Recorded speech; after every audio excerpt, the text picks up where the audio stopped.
नमस्कार विद्यार्थी मित्रांनो, तुमचं स्वागत आहे आपल्या यूट्यूब चॅनलवर.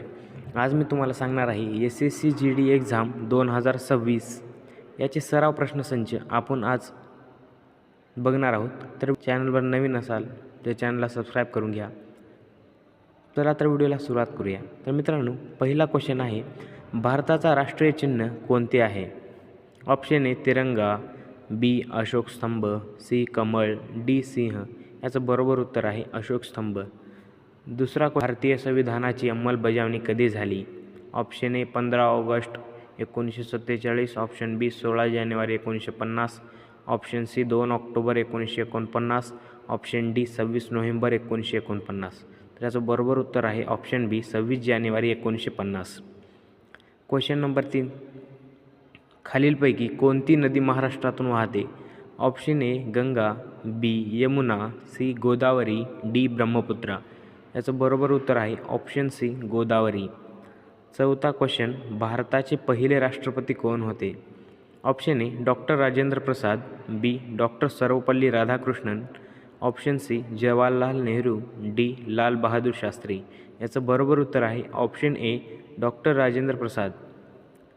क्वेश्चन नंबर 5, वंदे मातरम हे गीत कोणी लिहिले? Option A Rabindranath Tagore, B Bankimchandra Chattopadhyay, C Subhash Chandra Bose, D Mahatma Gandhi.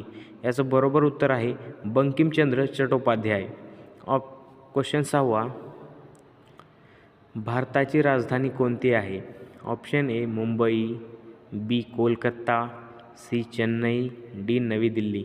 याचं उत्तर आहे डी नवी दिल्ली. प्रश्न 7, संगणकाचा मेंदू कोणता भाग मानला जातो? Option A keyboard, B monitor, C CPU, D mouse. तर याचं बरोबर उत्तर आहे CPU. क्वेश्चन नंबर 8, खालीलपैकी कोणता सण मुस्लिम धर्माशी संबंधित आहे? Option A Diwali, B Holi, C Eid, D Christmas. बरोबर उत्तर आहे ऑप्शन सी ईद. 9वा क्वेश्चन, भारतातील सर्वात मोठे राज्य क्षेत्रफळानुसार कोणते आहे? Option A Maharashtra, option B Madhya Pradesh, option C Uttar Pradesh आणि ऑप्शन डी राजस्थान. याचं बरोबर उत्तर आहे राजस्थान.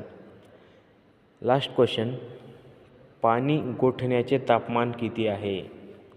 ए 0°C, B 50°C, C 100°C, D 10°C. याचं बरोबर उत्तर आहे 0°C.